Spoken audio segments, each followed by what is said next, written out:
Chapter 4: Living with Monsters. The safe house Marcus maintains on Pilgrim's Rest is 3 levels down from the habitation sectors, in the industrial bowels where the station's life support systems churn and grind. It's a single room carved out of what used to be a water reclamation station. The walls still stained with mineral deposits, the air thick with moisture and the smell of chemicals. But it's hidden, off the grid, the kind of place station authorities forgot about decades ago. The kind of place where someone can disappear for days without anyone noticing. Mara sits on a metal crate, watching her hands shake. The purple veins have spread since they closed the gateway, climbing up her arms like vines visible through her skin, pulsing with their own rhythm. Her claws, because that's what they are now, not fingernails, click against the metal when her fingers twitch. She's tried cutting them again, but they're too hard now, resistant to normal blades, and they grow back within minutes anyway, pushing out from beneath the skin with sensations that hover between pain and something worse. Marcus is at the room's single table, cleaning his weapons with mechanical precision. He hasn't said much since they returned. Just occasional questions about her condition, her pain levels, whether she's hearing voices. She appreciates the silence, appreciates that he doesn't try to offer comfort or false hope. They both know where this is going. The only question is how fast they get there and what they accomplish along the way. There are others, she says, finally breaking the silence. I can feel them. More possessed scattered throughout the station. Dozens of them, maybe hundreds. Some are like the ones we killed, fully transformed, merged with their demons. Others are earlier in the process, still fighting, still themselves but losing ground every day. She closes her eyes, focusing on the pulls, the cold spots in her awareness. There's a pattern. They're clustering in certain areas. The lower commercial districts, the entertainment sectors, anywhere people go when they're desperate or looking to forget their lives for a while. Makes sense, Marcus says without looking up from his work. Demons of excess feed on desperation, on people seeking escape through sensation or experience. Gambling dens, pleasure houses, drug markets, anywhere that promises to make you feel something other than the endless grind of survival. Those are hunting grounds. He sets down the bolt pistol he's been cleaning, finally meeting her eyes. But we can't hunt them all, Mara. Even if you had months instead of days, there are too many. We need to find the source, the one coordinating them. The alpha possession that's organizing the others into this gathering pattern. Mara nods slowly. She's felt it too. An absence that's somehow more present than the possessed she can sense. A void that draws the others, shapes their movements, gives them purpose beyond individual corruption. It's in the central districts, she says. Somewhere close to the station's command levels.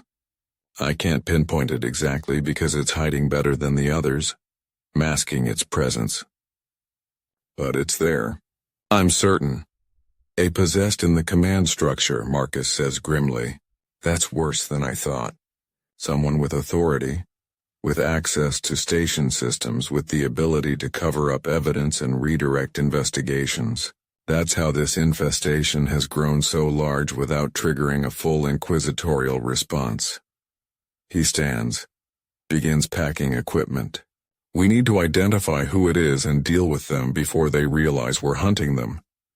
Once they know we're here, they'll either run or come after us with everything they have. Or they'll accelerate whatever they're planning, Mara adds. The ritual we disrupted wasn't random. It was part of something larger. A coordinated effort to thin the barriers between reality and the warp in multiple locations simultaneously. If they succeed, if they manage to open enough gateways at once, this entire station could slip into the warp. 50,000 souls trapped in a pocket of unreality, transformed into something that serves the dark powers. The thought should be horrifying. It is horrifying. But Mara also feels something else. A whisper of curiosity, of wonder coming from the demon fragments embedded in her consciousness. They want this to happen, want to see what a station-wide transformation would look like. How 50,000 individual corruptions would blend and merge into something unprecedented. The fragments are excited by the possibility, feeding her images of impossible beauty, of transcendent horror, of experiences beyond mortal comprehension. She shoves the thoughts down violently, focusing on the pain in her hands, the ache in her changing bones. Pain is real. Pain is grounding. Pain reminds her that she's still human enough to suffer, still aware enough to choose resistance over surrender. We need to move soon, she says. The more time passes, the stronger the pull becomes. The harder it is to think clearly. The fragments are getting louder, Marcus. More insistent. They're not just trying to change my body anymore. They're trying to change how I think, how I perceive reality, what I value. I know, Marcus says quietly. I've seen it before. The physical corruption is always the precursor to mental transformation. Once your thoughts start aligning with the demon's worldview, once you begin seeing corruption as beautiful instead of horrifying, that's when you're truly lost. He crosses to where she sits, crouches down so they're at eye level. I need you to promise me something. If you feel yourself slipping, if the fragments start winning the mental war, you tell me immediately. Don't try to tough it out. Don't think you can fight through it alone. The moment you feel your loyalty shifting, your values changing, you tell me and I end it. Quick and clean, like I promised. Agreed? Mara wants to argue. Wants to insist she'll stay strong, that she won't let the corruption win. But she knows better. She's felt how persuasive the fragments can be. How they twist logic and reason until wrong starts looking like right. Agreed, she says. But give me as much time as you can. Every hour I stay functional is another hour we can use to stop this infestation. Every hour you stay functional is another hour you suffer. Marcus counters. Don't mistake prolonging your agony for nobility. There's no shame in accepting the end when it comes. There's also no glory in surrendering before you have to. Mara stands, testing her balance. Her legs feel different now. Joints bent at slightly wrong angles. Muscles repositioned for power rather than endurance. She moves with a predator's grace that feels increasingly natural and increasingly wrong. How do we find this alpha possession? If they're hiding well enough that even I can't pinpoint them, how do we draw them out? Marcus smiles and there's no humor in it. We do what we've been doing. We hunt their network, kill their subordinates, disrupt their operations. We make enough noise that they have to respond. Force them to reveal themselves by threatening what they've built. He hands her a compact auto pistol, the kind spacers carry for personal defense. You know how to use one of these? Mara takes the weapon, feels its weight, its balance. She's never fired a gun in her life. The manufacturer didn't allow weapons on the floor. Too much risk of accidents or sabotage. But her corrupted hands know what to do. Muscle memory that isn't hers guiding her through a function check, clearing the chamber, testing the trigger pull. The fragments are teaching her, sharing knowledge accumulated from previous hosts. Apparently I do now, she says, and hates how easy it feels. They spend the next 2 hours planning. Marcus pulling up station schematics on a battered data slate, marking locations where possessed have been reported, where corruption is likely spreading. The pattern becomes clearer with visual representation. The possessed aren't scattered randomly. They're positioned strategically, covering key locations, creating a network that spans the entire station. Entertainment districts to catch the desperate seeking pleasure. Religious shrines to corrupt those seeking meaning. Medical centers to prey on the sick and dying. Even the educational facilities where station children learn their numbers and letters. They're not just infecting individuals, Mara realizes, studying the map.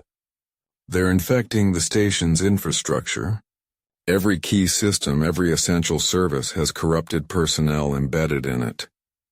If we try to purge this infection the normal way with mass executions or quarantines, the station itself will fall apart. They've made themselves indispensable, which means we need to be surgical, Marcus agrees. Target the command structure first. Remove the alpha possession and hope the network collapses without coordination. It's a risk.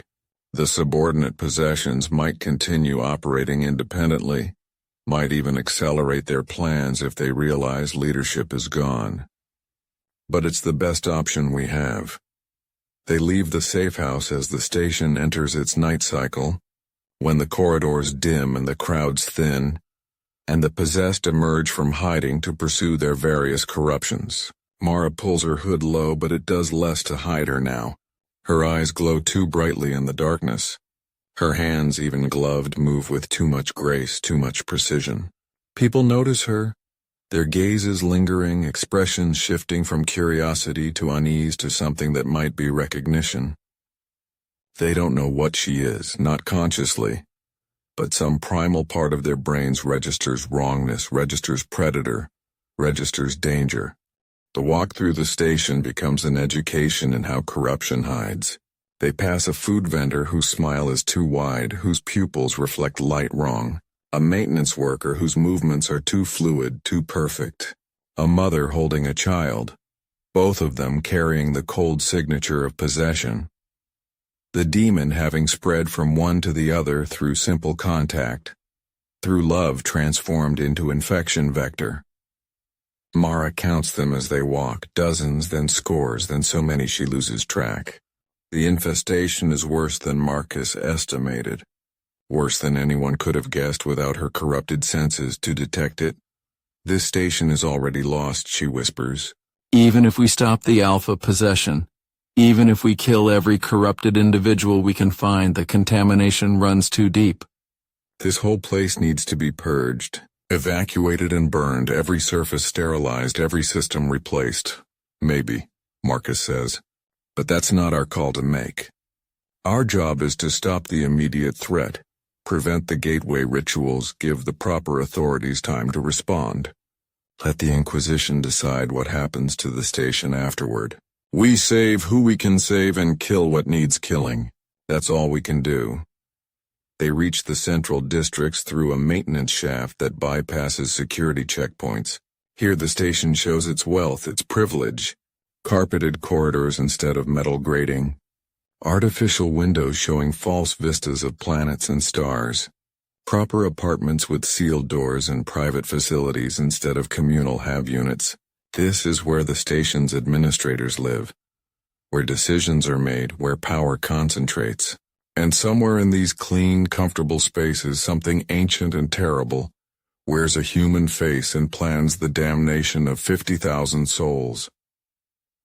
The pull is stronger here, more focused. Mara can feel the alpha possession like a weight pressing against her awareness, not trying to hide anymore but asserting dominance, marking territory. It knows she's here, knows something is hunting its network. And it's confident enough not to run. That confidence worries her more than fear would have. Things that have survived long enough to feel confident usually have good reasons. They follow the pull to a residential tower reserved for senior administrators, the kind of place with actual security, armed guards in the lobby, scanners at every entrance. Marcus studies the building from across the plaza, his expression calculating. Can you tell which floor? Which unit? Mara closes her eyes, reaching out with her corrupted senses. The pull leads upward through dozens of floors to near the tower's peak. High up, maybe the top 5 floors. But it's hard to be precise because there are others in the building. Lesser possessed bodyguards maybe, creating interference. She opens her eyes, finds Marcus watching her with concern. What? Your veins are glowing brighter. And your voice changed for a moment there. Went layered, like multiple people speaking at once. He reaches out, touches her face gently. His fingers come away slightly burned, her skin hot enough to damage flesh. The corruption is accelerating. Using your senses this intensely is feeding it, making it stronger. Mara pulls back, wrapping her arms around herself. She can feel it too. The fragments growing bolder, more active, trying to assert control while she's distracted. Then we need to finish this quickly, before I become more liability than asset. They circle the tower, looking for alternate entrances, weak points in security. Marcus spots a service entrance used by maintenance staff, fewer guards, less sophisticated scanners.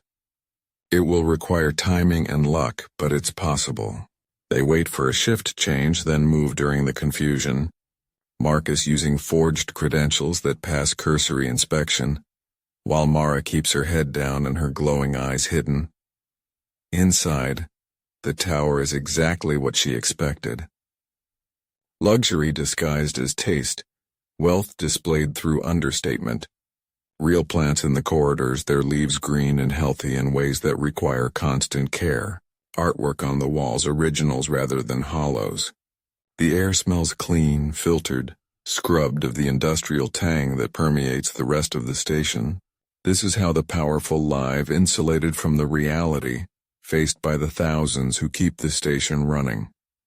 They take a service elevator to the upper floors, rising past residential units where families sleep in comfort, where children have their own rooms, where people have space to breathe and think and be human. Mara tries not to hate them for it. Tries to remember that they're just people, that they didn't choose to be born into privilege any more than she chose to be born into poverty. But the demon fragments feed her resentment anyway. Whisper about the unfairness of existence, about how suffering is distributed based on accidents of birth rather than merit or worth. The elevator opens on the 47th floor, just 3 below the top. The pull is overwhelming now, so strong Mara can barely focus on anything else. The alpha possession is close, maybe just meters away, separated by walls and doors and the thin pretense of civilization. Her claws extend involuntarily, scraping against her palms, drawing blood that's darker than it should be, almost purple. Marcus notices, places a hand on her shoulder, steadying her. Stay focused. We're here to kill a demon, not succumb to one. His voice is firm but not unkind. Remember who you are. Remember why we're doing this. Mara takes a breath, forces the fragments down, reclaims control of her body inch by inch. I remember. Let's finish this. The corridor ahead is empty, eerily so for a residential floor. No sounds of life behind the sealed doors, no signs of habitation. Either the residents are all asleep or they've been evacuated, or they're already dead. Mara suspects the latter. The alpha possession wouldn't tolerate potential witnesses this close to its lair. They walk carefully, Marcus leading with his bolt pistol drawn, Mara following with her auto pistol held in trembling. Clawed hands. The pull leads them to the end of the corridor, to a door marked with the name Administrator Callista Varn, Station Operations Director. Mara and Marcus exchange glances. A station director. Someone with access to every system, every report, every security feed. Someone who could cover up evidence of corruption, redirect investigations, ensure possessed individuals were placed in strategic positions throughout the infrastructure. Someone who could orchestrate exactly the kind of infestation they've been tracking. On 3, Marcus whispers, positioning himself to breach the door. Stay behind me. If it goes wrong, if I fall, you run. Don't try to fight it alone. Just run and hide and pray someone else comes to clean up this mess. Mara nods, knowing she won't run, knowing she'll fight until the corruption consumes her, or the alpha possession kills her, or Marcus has to put her down himself. But she nods anyway because it makes him feel better to think she'll survive this. Marcus counts down silently. 1, 2, 3, then kicks the door. It doesn't give. Reinforced, probably armored, he swears, pulls an explosive charge from his pack. Before he can place it, the door opens from the inside, swinging wide to reveal the apartment beyond. The woman standing in the doorway looks nothing like a monster. She's middle-aged, Professional, dressed in administrator's robes with the station's insignia embroidered over her heart. Her face is pleasant, unremarkable, the kind you'd pass in a corridor without noticing. But her eyes are wrong. Too deep, too knowing, holding depths that shouldn't exist in human skull sockets. When she smiles, the expression is perfectly human and perfectly wrong. "Please," Administrator Varn says, and her voice is silk over razors, beautiful and terrible. "Come in. I've been expecting you." The apartment beyond is tastefully decorated, exactly what you'd expect from a senior administrator. Comfortable furniture, personal mementos, evidence of a life lived in service to the station. But Mara can feel the corruption saturating every surface, soaked into the walls like poison into wood. This place has been the Alpha Possession's lair for years, maybe decades. How long has Administrator Varn been compromised? How long has this demon been running station operations from inside her skin? Marcus Cole, the possessed administrator says, gesturing them inside like a host welcoming guests. "The famous demon hunter. I've read about your work. Quite impressive, really. You've killed 17 confirmed possessions in the last 5 years alone. An admirable record." Her gaze shifts to Mara and recognition sparks in those two deep eyes. "And you've brought me a gift." How thoughtful. A fresh corruption, still fighting, still clinging to the delusion that humanity matters. "Tell me, child, how long do you think you can resist?" "Days, hours." Mara doesn't answer. Can't answer. The presence of the Alpha Possession is overwhelming at this range, pressing against her mind like physical weight. The demon fragments in her soul are screaming, trying to reach out to their more powerful kin, trying to establish connection, trying to subordinate her will to something greater. She fights them, forces them down, but it's like trying to hold back a flood with her bare hands. Marcus raises his bolt pistol. "Last words before I paint your walls with your brain matter." The administrator laughs, and the sound is layered, multiple voices harmonizing in impossible ways. "Oh, Marcus, you think your little gun frightens me? You think I'm just another wayward demon you can exorcise with fire and prayer? I've been in this meat for 37 years. 37 years of perfect integration, perfect symbiosis. Administrator Varn and I are one entity now. You can't kill me without killing her, and she's far too valuable to the station to simply murder." She spreads her hands, showing empty palms. "Besides, I'm not your enemy. Not really. I'm just trying to help these people transcend the miserable limitations of their existence." "Is that so wrong?" "Yes," Marcus says flatly. "Corruption is corruption, no matter how you dress it up. You're damning souls, not saving them." "Perspective," the administrator counters. "I'm offering escape from endless grinding labor, from lives measured in production quotas and ration tokens, from the slow death of working yourself into an early grave for an Imperium that will never remember your name. I'm offering sensation, experience, meaning beyond mere survival, and thousands have accepted my offer willingly, gratefully. Can you say the Emperor has done as much for them?" The words hit harder than they should because Mara knows they're not entirely lies.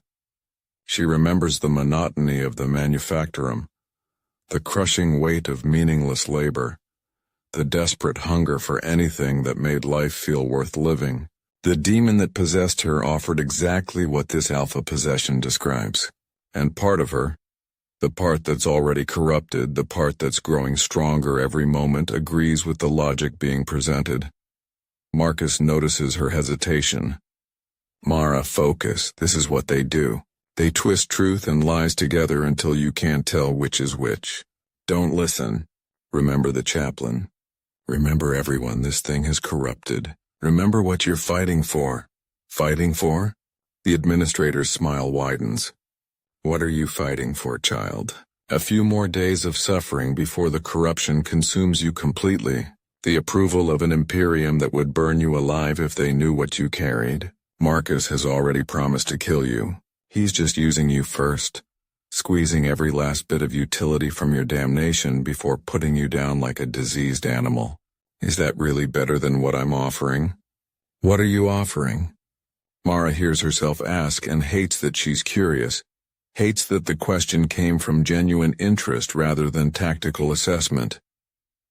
Acceptance, the administrator says simply. A place where corruption isn't something to fight but something to embrace. I can take the fragments tearing you apart from the inside and help you integrate them properly. No more pain, no more resistance, no more war against yourself, just transformation, completion, becoming what you were always meant to be. And in exchange you help me spread this gift to others. You become a recruiter, a bridge. Someone who can speak to the desperate and afraid from personal experience. You become useful in ways that matter instead of dying for nothing in some back corridor, when Marcus finally decides your time is up. The offer is tempting, more tempting than it should be. Mara can feel the fragments in her soul surging toward it, screaming yes, begging her to accept, to finally stop fighting and embrace what she's becoming. The pain could stop. The fear could stop. She could be something other than a dying monster counting down her last hours. She could matter. Marcus's voice cuts through her spiraling thoughts like a blade. Mara, look at me. She tears her gaze away from the administrator, meets Marcus's eyes. They're hard, uncompromising, but there's something else there too. Understanding. Compassion even. I know what you're feeling. I know how persuasive it sounds. But think about everyone on this station who didn't get a choice. Think about the children being corrupted because their parents were infected first. Think about the workers who just wanted to survive another day and got demons whispering in their ears instead. You didn't choose this, but you can choose what happens next. She chose the moment she doubted, the administrator says, the moment she questioned whether her suffering had meaning. That crack was all the demon needed. She invited corruption in, Marcus, just like everyone else I've touched. Just like you would, if you were honest about your own doubts. Shut up, Marcus says, and pulls the trigger. The bolt round catches Administrator Varn in the shoulder. Explosive payload detonating, tearing through flesh and bone. She staggers backward but doesn't fall. Doesn't even seem particularly concerned. The wound closes as they watch. Flesh knitting together, bone reforming. The administrator's body healing through warp energies that shouldn't exist in real space. Rude, she says mildly. But expected. You're a killer, Marcus. It's all you know how to do. Kill the corrupted. Kill the possessed. Kill anything that doesn't fit your narrow definition of acceptable. But you can't kill me. I'm too integrated, too powerful. You'd need a full inquisitorial team. Maybe an entire company of Grey Knights. One broken demon hunter and his dying assistant aren't enough. She's right. Mara can feel it. The alpha possession is far stronger than anything they're equipped to handle. This was a mistake. They should have gathered intelligence, called for reinforcements, done anything other than walk directly into the monster's lair. But it's too late now. The administrator is moving. Not toward them, but toward the apartment's wall. Her hand passing through solid matter like it's not there. She's opening a passage, tearing reality, creating an escape route into the warp itself. I'll be going now, she says. This body has become compromised, this identity burned, but I have others. Dozens of others scattered throughout the station. You've accomplished nothing here, Marcus. Nothing except shortening this poor girl's remaining time by exposing her to my presence. The fragments in her soul are singing now, trying to reach me, trying to merge with my greater power. She'll be fully transformed within hours, maybe less. I hope you have the mercy to end her quickly when the time comes. The passage opens fully, showing swirling chaos beyond, impossible colors and screaming geometries. The administrator steps toward it, and Mara knows if they let this demon escape, everything they've done is wasted. The network will continue operating under new leadership. The corruption will keep spreading. 50,000 souls will be damned and there won't be anything anyone can do to stop it. So Mara does the only thing she can think of. She throws herself at the administrator, not trying to stop her but trying to go through the passage with her. If the demon wants her corruption, wants her fragments, wants to complete her transformation, then fine. Let it try. Let it merge with her. Let it try to integrate something that's still fighting, still resisting, still carrying the last stubborn spark of human will that refuses to surrender. She catches the administrator around the waist, just as the possessed woman steps into the passage. They fall together through the tear in reality, through the barrier between worlds, and suddenly Mara is drowning in sensation. The warp is everything at once, all possible experiences happening simultaneously, pleasure and pain and terror and ecstasy blended into something that destroys linear thought. She's being torn apart and remade every instant, her consciousness fragmenting across dimensions that shouldn't exist. But through the chaos, she holds on to one thing, one goal, one purpose. She closes her hands, her claws around the administrator's throat, and she squeezes. The demon screams, not with Varn's voice but with its own, a sound that echoes across realities. It tries to separate from the administrator's body, tries to abandon the flesh now that it's under direct attack. But Mara won't let go. She's learned from her own possession, learned that demons and hosts integrate at fundamental levels. You can't separate them cleanly. You can only destroy them both together. So she destroys them both. Her claws tear through the administrator's throat, through the meat and bone and something else, something that exists beyond physical form. She's ripping at the demon's essence itself, tearing apart the entity that's been coordinating this corruption for decades. It fights back, throwing warp energy at her, trying to overwhelm her consciousness with sensations beyond mortal endurance. But Mara is already overwhelmed, already corrupted, already dying. What more can this demon do to her that hasn't already been done? The administrator's body collapses, truly dies, the demon's essence shredded beyond recovery. Mara feels it happen, feels the alpha possession cease to exist, feels the network it was coordinating suddenly lose its coordinator. Through her corrupted senses across the entire station, she feels lesser possessions faltering, confused, directionless. Some flee back into the warp, others go dormant, hiding deeper in their hosts. A few accelerate their own corruptions, trying to fill the power vacuum left by their leader's death. But the network is broken. The coordinated assault on reality has failed. Pilgrim's Rest is saved, at least for now. Mara is still in the warp, still drowning in impossible sensation, still being torn apart by energies her human form was never meant to endure.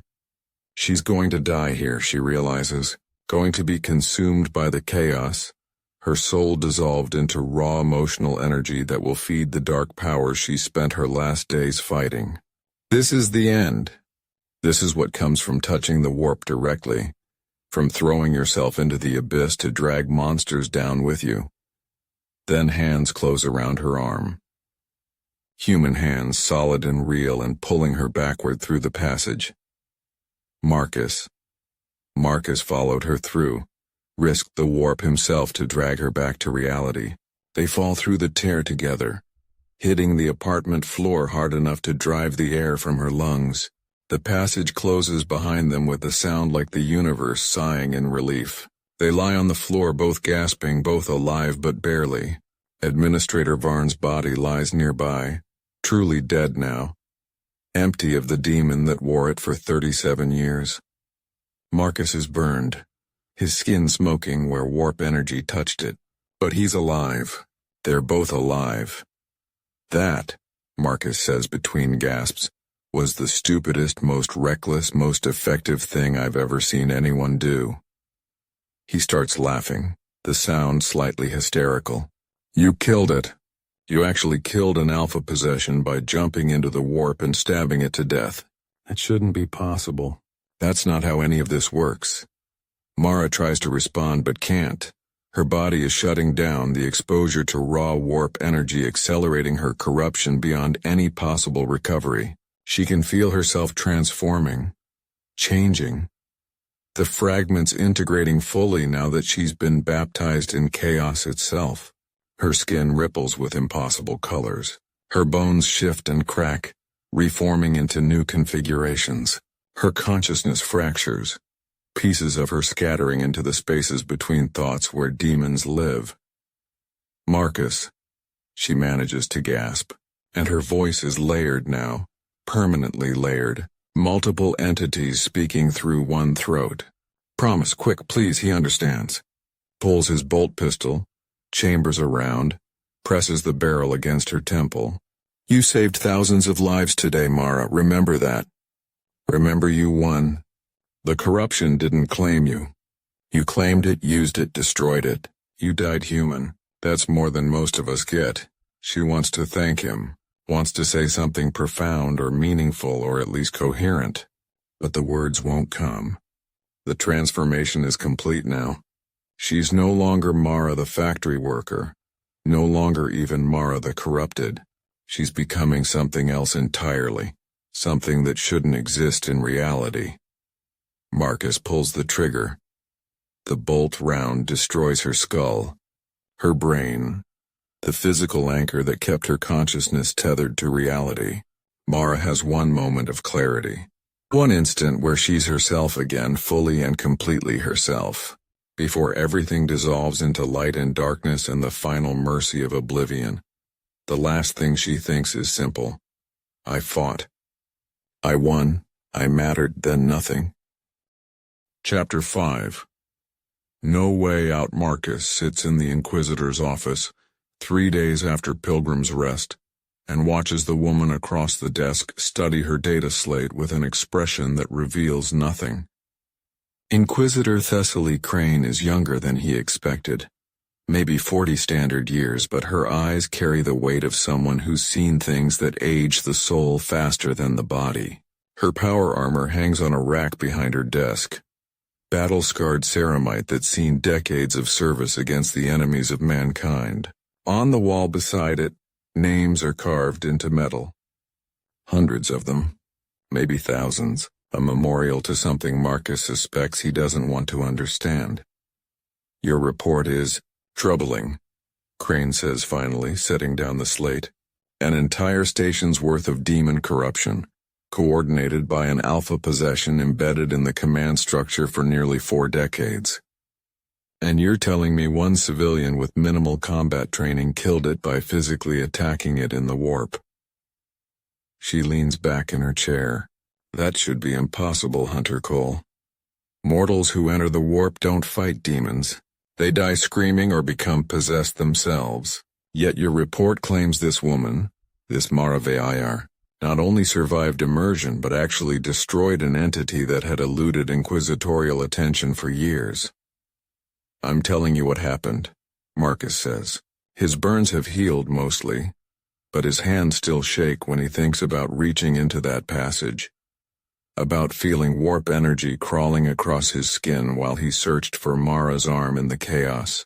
She was already corrupted, already carrying demon fragments. Maybe that's why she could survive exposure. Maybe the corruption in her soul provided some kind of protection, or made her compatible with that environment in ways normal humans aren't. I don't know. I'm not a scholar. I just know what I saw. Crane pulls up another file on her slate, this one showing images that make Marcus's stomach turn. Bodies twisted beyond recognition, humans transformed into living sculptures of excess and corruption. These are the confirmed possessions your hunt exposed. 47 individuals, ranging from dock workers to senior station personnel. We've conducted full exorcism protocols on those who still had recoverable souls. 17 survived the process. The rest were too far gone. They're ash now. She looks up. But our sweeps suggest these 47 were only a fraction of the total infestation.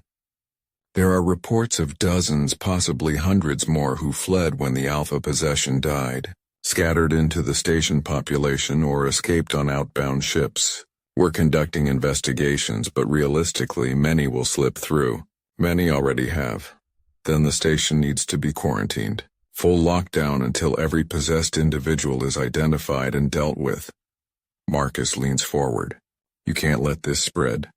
If even one possessed person reaches another population center, they could start the cycle again. Build a new network. Create a new infestation. The station is under quarantine, Crane confirms.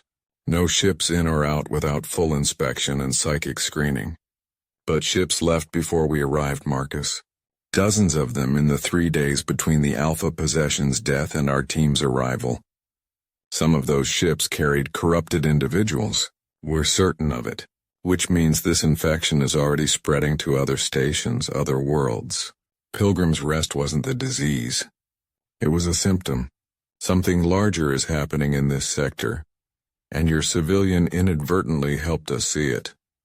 The implications sit heavy in the room. An entire region of space potentially compromised. Corruption spreading through trade routes and shipping lanes. Demons learning to hide so effectively that even inquisitorial investigations miss them. And at the center of it all, one factory worker who fought a demon to a standstill and paid for that victory with her life. What happened to her body? Marcus asks. Mara's body. Where did you take it? Crane's expression shifts slightly. Not quite sympathy, but something adjacent to it. We burned it. Standard protocol for the possessed. Even those who die fighting corruption. The flesh remains contaminated, dangerous. Capable of serving as an anchor point for warp entities even after death. Her ashes were scattered into the sun of the nearest star system. There's nothing left that could be used, nothing that could be corrupted further. She pauses. For what it's worth, I read her file. The manufacturing records, the work history. The complete lack of anything remarkable or noteworthy. She was nobody, Marcus. Exactly the kind of person the Imperium produces by the billions and loses without noticing. Yet in her final days, she accomplished more than most soldiers manage in entire lifetimes. That should mean something. Should, Marcus agrees. But it won't. There won't be any commendations, any records of her service, any acknowledgement that she existed.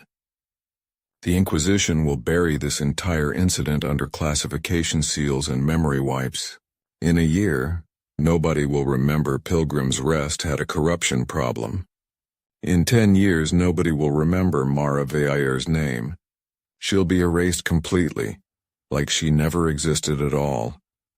That's the price of fighting this war, Crane says, and now there is sympathy in her voice. Real sympathy, earned through personal experience. We save billions by ensuring millions are forgotten. We protect the Imperium by hiding the true scale of the threats we face. If people knew how close the darkness presses, how thin the barriers really are, how many of their neighbors might be hosting something inhuman, society would collapse into paranoid violence. So we lie. We cover up, we erase.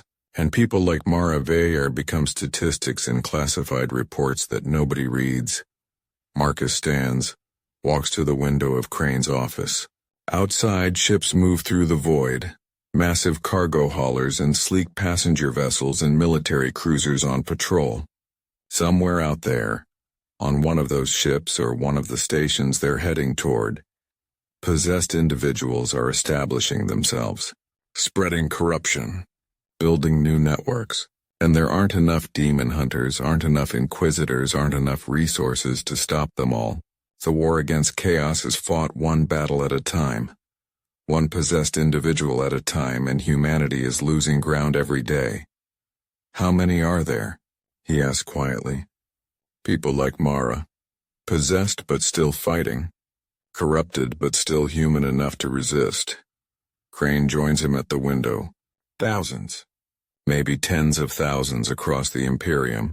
Most of them don't know what's happening to them. They think they're going mad, suffering from disease, experiencing some kind of breakdown. By the time they realize what they're hosting, it's usually too late. The demon has established too firm a grip. Resistance becomes impossible. She's quiet for a moment. My team has encountered 12 confirmed cases in the last 3 years. Individuals who were partially possessed, who retained enough consciousness to fight back, who might have been saved if we'd had the resources and knowledge. We killed 11 of them. Quick mercy. The 12th, she trails off and Marcus doesn't push. Every demon hunter has their failures, their cases that haunt them, their moments when mercy and duty come into conflict and neither choice feels right. The 12th escaped. Crane finally continues. A young man, 17 standard years, possessed during a warp storm that hit his transport ship. We found him 3 weeks later. He'd killed himself. Left a note explaining everything, describing the war in his head, the demon trying to take control, his desperate attempts to resist. The note ended with an apology. He was sorry he wasn't strong enough. Sorry he couldn't fight harder. Sorry he had to die. She turns from the window. He lasted 3 weeks. 3 weeks of fighting an enemy that lived in his own skull, that knew his every thought, that could torture him with his own fears and memories, and he still apologized for failing. Marcus thinks about Mara fighting the demon on the manufactorum floor. Mara sabotaging the ritual even knowing the backlash would hurt her. Mara throwing herself into the warp to stop the Alpha possession's escape. She never apologized. Never asked forgiveness for being weak or for failing. She just fought until there was nothing left to fight with, then died knowing she'd won. That's the difference, he realizes, between those who break and those who don't. Not strength or faith or training, just stubbornness. The refusal to surrender even when surrender is the rational choice. What happens to me now? He asks. I filed my report. Testified to everything I witnessed. Do I go back to hunting or does the Inquisition have other plans? That depends, Crane says. How many more Maras do you think are out there? How many partially possessed individuals fighting losing battles in their own heads, waiting for someone to either save them or grant them mercy? Too many to count. Not enough to matter. Marcus knows the math, knows that even if every demon hunter in the sector focused exclusively on finding and helping the partially possessed, they'd still miss most of them, still leave thousands to suffer alone, to fight wars nobody sees, to die unmourned and forgotten. But I'll keep hunting. Keep trying. It's all I know how to do. Good, Crane says. Because I have an assignment for you. A hive world 3 sectors from here. Reports of mass possessions in the lower levels. The local authorities are calling it a plague, blaming contaminated water and toxic fumes. But the symptoms match warp corruption. Multiple individuals exhibiting enhanced strength, unusual knowledge, behavioral changes consistent with demon influence. They need someone who can identify the possessed, determine if any are still fighting, still worth attempting to save. Someone who's seen corruption from the inside and knows what to look for. Marcus already knows he'll accept. Knows he'll spend the rest of his life, however long that is, hunting demons and mercy killing their victims, and occasionally, very occasionally, finding someone like Mara who can turn their corruption into a weapon. It's not much of a life, but it's the only one he has. The only one that makes sense in a galaxy where human bodies are gateways for horrors beyond comprehension. I'll need supplies, he says. Ammunition, suppressor serum, ritual components, and transportation to the target world. Already arranged. Crane returns to her desk, begins pulling up files on her slate. Your ship departs in 6 hours. That gives you time to resupply, file any additional reports, and get some rest. You look like hell, Hunter Cole. When's the last time you slept? 3 days ago. Right before I pulled a dying woman out of the warp. Marcus manages something that might be a smile. Sleep seems less important lately. Every hour I rest is an hour some possessed person is spreading corruption, building networks, planning the next great infestation. How do you sleep, Inquisitor? Knowing what's out there? Knowing how badly we're losing this war? Crane looks at him for a long moment and Marcus sees something shift in her expression. A decision being made. She reaches for a drawer in her desk, pulls out a small metal case, sets it between them. I'm going to show you something that's classified at the highest levels. Something that might answer your question, or might make it worse. Either way, you've earned the right to know. She opens the case, revealing a data slate and several vials of luminescent liquid. These are suppressor serum samples. Enhanced versions more potent than what you've been using. They can slow corruption for weeks instead of hours. In some cases, even months. Why haven't I been using these before? Marcus asks, reaching for one of the vials. Because they're not meant for the possessed. Crane's voice is flat, factual. They're meant for us. For inquisitors, demon hunters. Anyone who fights corruption long enough to accumulate exposure. Every time you exorcise a demon. Every time you touch warp-contaminated materials. Every time you enter places where reality is thin, you pick up traces. Fragments too small to possess you but large enough to change you over time. The serum suppresses those changes. Keeps us functional. Keeps us human, mostly. The implication hits Marcus like a physical blow. You're saying everyone who fights demons is gradually being corrupted? That we're all slowly becoming the things we hunt? Not all. Not everyone. But enough. Crane pulls the data slate from the case, pulls up medical records. Marcus sees names, dates, progression charts showing corruption levels over time. All inquisitors. All demon hunters. All showing the same gradual accumulation of warp taint. This is what the Imperium doesn't want citizens knowing. That the war against chaos corrupts its own soldiers. That everyone who fights this war long enough eventually becomes compromised. We're all dying slowly, Marcus. All being eaten from the inside by the same forces we're trying to stop. The serum buys us time, years sometimes. But it's not a cure. There is no cure.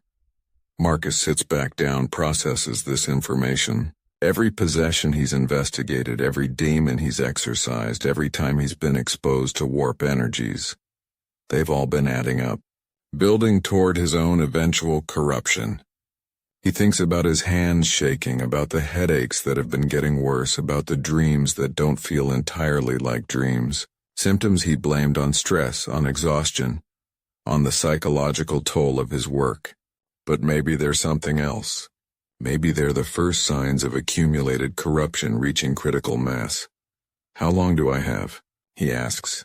That's impossible to predict. Some hunters last decades. Others burn out in years. It depends on exposure levels, individual resistance, genetic factors we don't fully understand. But based on your file, based on how long you've been hunting and how many confirmed exposures you have. Crane hesitates, and Marcus appreciates that she's not sugarcoating this. You probably have 5 years. Maybe 10 if you're lucky and use the enhanced serum religiously. After that, the corruption will be too advanced to suppress. You'll need to decide whether to retire before you become a threat, or accept termination while you're still yourself. Retirement to where? Marcus laughs and the sound is bitter. There's no retirement for people like us. No quiet farm where we can live out our days pretending we didn't spend years elbow deep in demon guts. We die in the field or we die in an inquisitorial cell. Those are the only options. There is a third option. Crane closes the case, pushes it across the desk toward him. Project Aegis. A classified program studying partial possession. Looking for ways to weaponize corruption against itself. They're recruiting individuals with advanced warp taint. People who are corrupted but still functional, still loyal. The theory is that if we can control the corruption, channel it, we might create soldiers who can fight demons on their own terms. Enter the warp safely. Sense possessed individuals from a distance. Resist psychic attacks. Essentially, create controlled possessions that serve the Imperium instead of chaos. Marcus stares at the case. That's insane. That's playing with forces we don't understand. Forces that have destroyed countless civilizations before humanity even existed. You're talking about deliberately corrupting people in the hope we can control what happens next. Yes, Crane agrees. It's insane. It's also possibly our only hope of winning this war. The traditional methods aren't working, Marcus. We're losing ground every year. More possessions, more infestations, more worlds falling to corruption despite our best efforts.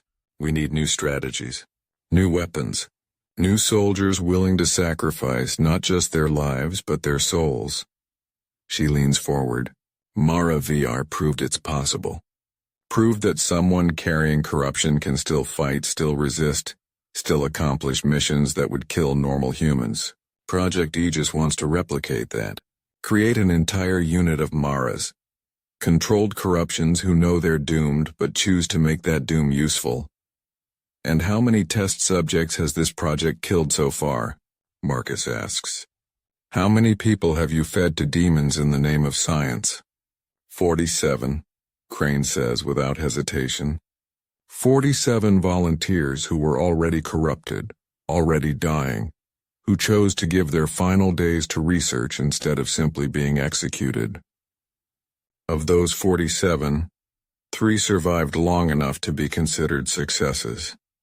3 individuals who learned to control their corruption, to use it as a tool instead of being consumed by it.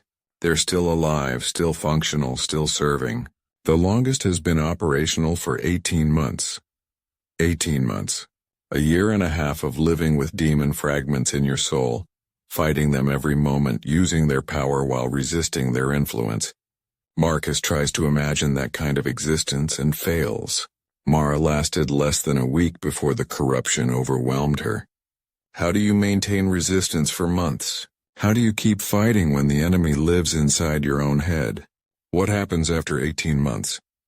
Marcus asks. Do they continue serving or do they reach a breaking point? We don't know yet. That's part of the research. Understanding the long-term progression, finding ways to extend functionality, determining if there's a point where corruption can be stabilized instead of just delayed. Crane pulls up another file. This one showing 3 individuals in containment cells. A woman with eyes like Mara's glowing violet in the dim lighting. A man whose skin shifts between different textures, scales to flesh to something that looks like liquid metal. A child couldn't be more than 12 with wings growing from shoulder blades that shouldn't be able to support human weight. These are our current successes. Each one carries specific corruption types. Each one has learned to weaponize what was meant to destroy them. The woman can sense possessed individuals from kilometers away. The man can survive environments that would kill normal humans, toxic atmospheres, extreme temperatures, vacuum exposure. The child can navigate the warp consciously, guide ships through the Imperium without Geller fields. That child is 12 years old, Marcus says, and his voice carries disgust he doesn't try to hide. You're experimenting on children now? She was already possessed when we found her. Already dying. Her parents begged us to save her. Try anything, accept any risk if it meant their daughter might survive. So we brought her into the program. Taught her to fight her corruption instead of surrendering to it. She's alive, Marcus. Functional. Contributing to humanity's survival instead of being ash in some crematorium. Is that so terrible? Marcus wants to say yes, wants to argue that damning a child's soul even to save her life is a price too high. But he thinks about Mara, about the choice she made to use her remaining time productively instead of just waiting for death. Would it have been better if she'd stayed in his safe house, taken suppressor serum, lived a few more days in comfort before he put a bolt round through her skull? Or was her choice to fight? To throw herself at impossible odds? To die accomplishing something? Was that the better path? He doesn't know. Can't know. These are questions without good answers.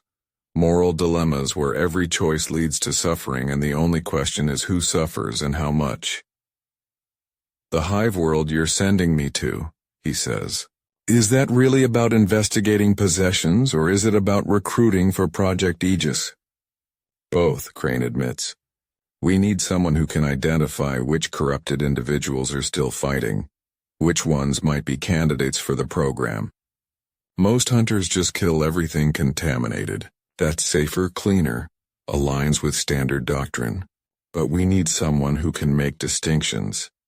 Someone who's seen what partial resistance looks like and knows the difference between someone who's already lost and someone who might still be saved, or at least weaponized. Marcus takes the case, the enhanced suppressor serum that will buy him a few more years before his own accumulated corruption becomes terminal. He thinks about Mara sabotaging the ritual, about her throwing herself into the warp, about her final moments when she was still human enough to ask for mercy. She didn't have a choice about being possessed. But she chose everything that came after, chose to fight instead of surrender, chose to matter instead of just surviving, chose to make her damnation count for something. Maybe that's all any of them can do. Make the damnation count. I'll go to the hive world, he says. I'll investigate the possessions, identify candidates, do whatever needs doing. But I need something in return. Name it, records. I want access to full files on every individual recruited into Project Aegis. Their names, their stories, how they were corrupted, what they accomplished, how they died if they've died. And I want those records preserved. Not buried in classified archives where nobody reads them. Preserved. So someone somewhere remembers they existed, remembers they fought, remembers they mattered. Crane considers this for a moment. That violates about 15 different security protocols. Then violate them. These people are giving everything to fight a war most citizens don't even know exists. The least we can do is remember their names. Done, Crane says. I'll create a memorial. A classified one, but a memorial nonetheless. Every name, every story, every sacrifice. It won't be public. It won't earn them glory or recognition beyond our small circle, but it will exist. They will be remembered. She extends her hand across the desk. Welcome to Project Aegis, Hunter Cole. I hope you last longer than 18 months. Marcus shakes her hand, seals the agreement, commits himself to a path that leads inevitably to corruption and death. But it also leads to purpose, to meaning, to the possibility that his eventual damnation might save others from the same fate. That's more than most people get. More than Mara got. She died buying time for strangers she'd never meet. He'll do the same, and maybe, if he's lucky, he'll last long enough to make it count. The transport ship carries Marcus toward the hive world. 3 days of transit through the warp. 3 days of sitting alone with his thoughts in the case of enhanced suppressor serum. He administers the first dose 6 hours after departure. Feels it burn through his system like liquid ice, pushing back against corruption he didn't know had taken root. The relief is immediate and unsettling. He can think more clearly, move without the constant ache in his joints, sleep without dreams that taste of impossible colors. But that relief is temporary, bought with chemicals that will eventually lose effectiveness. Everything is temporary now. Everything is borrowed time. He spends the transit reviewing files on the hive world. Hive Primus, primary city on a planet called Kolthos. Population 7 billion crammed into towers that reach kilometers into toxic skies. The reports of possession started in the underhive, the bottom levels where the desperate and forgotten eke out existence in darkness and squalor. Workers reporting strange visions, gang members displaying enhanced strength and violence beyond even their usual brutality. Families disappearing, entire hab blocks going silent, then emerging days later changed in ways nobody could articulate but everyone could feel. The local authorities tried to quarantine the affected areas, seal them off, let whatever plague was spreading burn itself out in isolation, but it didn't burn out. It spread upward through the hive structure, following maintenance tunnels and forgotten passages, riding on the backs of workers who traveled between levels, spreading person to person through contact, through conversation, through the simple proximity of living too close together in spaces too small. By the time the Inquisition was notified, the infection had spread to at least 30 hab blocks, maybe more, thousands of individuals potentially compromised, and the reports suggest organization, coordination, the same pattern Marcus saw on Pilgrim's Rest. Someone or something is orchestrating this spread, converting the possessed into a network, building towards some larger purpose. Another alpha possession. Another demon wearing human authority and using it to damn everyone within reach. Marcus should feel anger, should feel the righteous fury that drives most demon hunters. But mostly he just feels tired. How many times can you fight the same war before it stops feeling like individual battles and starts feeling like a tide? You're desperately trying to hold back with your bare hands. The ship drops out of warp on schedule, and Marcus gets his first look at Kulthus through a viewport. The planet is gray, shrouded in industrial smog, its surface covered in hive cities that glow like infected wounds against the darkness. Hive Primus dominates the largest landmass, a tower of metal and desperation that houses more people than most worlds. Somewhere in that structure, in the depths where light rarely reaches, possessions are spreading. People are fighting wars in their own heads, losing themselves piece by piece, becoming vessels for things that should never exist in reality. And Marcus is supposed to find the ones still fighting. The ones who might be saved or at least weaponized. The ones who can be recruited into Project Aegis and given a choice between death and damnation in service. It's not a good choice, but it's more than most possessed individuals get. The landing is routine, the spaceport efficient if run down. Marcus passes through customs with forged credentials that identify him as a merchant investigating trade opportunities. The officials barely glance at his documentation, too busy processing the hundreds of other arrivals, too overwhelmed by the normal chaos of a major hive world to notice one more face in the crowd. He rents a small room in the mid-hive, a space barely larger than a sleeping rack but clean and private, and begins his preparation. The enhanced suppressor serum goes into a concealed pocket. Weapons are checked, loaded, secured where they can be drawn quickly. Ritual components are organized and packed. Data slate is updated with the latest intelligence on the infestation's spread. And then, because he's learned the value of it, Marcus writes a message, short, simple, addressed to Inquisitor Crane. If I fail, if I become compromised, if you receive word that I've gone silent or acted contrary to my mission, don't send a rescue team. Don't try to save me. Just burn the entire area from orbit. I'd rather die in fire meant to stop corruption than live as another example of why this work destroys everyone who attempts it. And add my name to the memorial. Marcus Cole, Demon Hunter, died doing what he believed was right. Even when right and wrong stopped being distinguishable, lasted longer than he deserved, not long enough to matter. He sends the message knowing it's melodramatic, knowing he's being morbid, but also knowing it's necessary.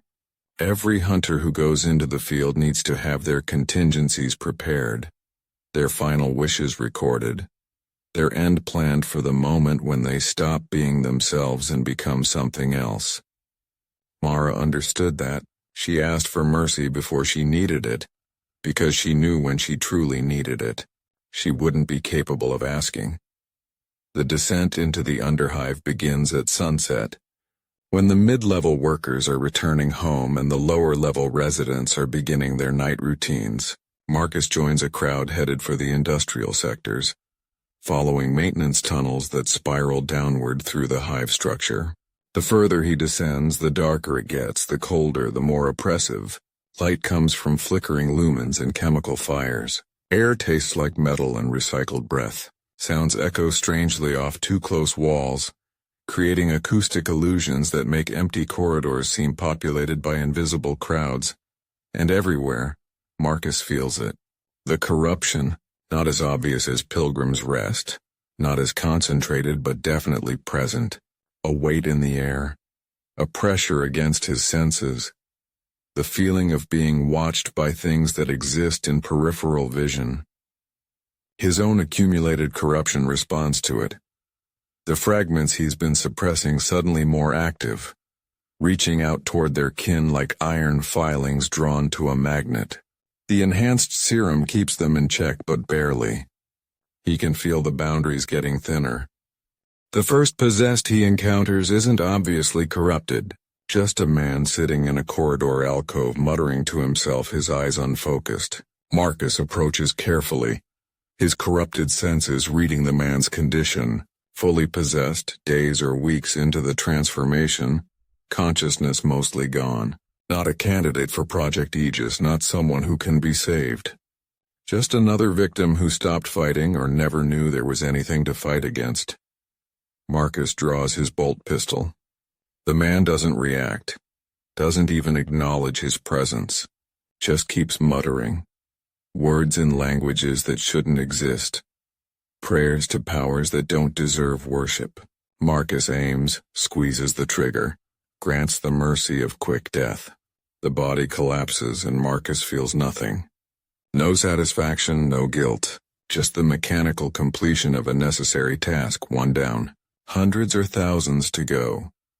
He continues deeper into the underhive, following the pull of corruption, killing the possessed who are too far gone, and documenting the ones who might still be fighting. A woman in her 30s whose eyes show awareness even as her body moves wrong. A teenager who's still begging for help in a voice that cracks with desperation. A child who clutches a crude toy while something else looks out through his face. Each one goes in Marcus's report, their locations marked, their conditions assessed, their potential for recruitment evaluated. By the time the night cycle ends, Marcus has identified 17 candidates and killed 23 individuals too far gone to save. It's not enough. It's never enough. But it's what he can do, so he does it, and tries not to think about how many more are spreading through the hive while he works. Tries not to calculate the odds of stopping this infestation before it consumes the entire structure. Tries not to wonder how long until he's one of the possessed instead of one of the hunters. The dawn breaks gray and toxic over Hive Primus, and Marcus climbs back to his rented room to file his report and rest for a few hours before doing it all again. This is his life now. This is what he chose when he picked up Crane's case of serum and accepted the assignment. Hunt the possessed. Find the ones still fighting. Recruit them for Project Aegis or grant them mercy. Repeat until corruption claims him or someone else puts a bolt round through his skull. It's not much of a life. But it's more than Mara got. More than most people like him get. And someday, when his name joins hers on Crane's memorial, maybe someone will read the list and understand what they died for.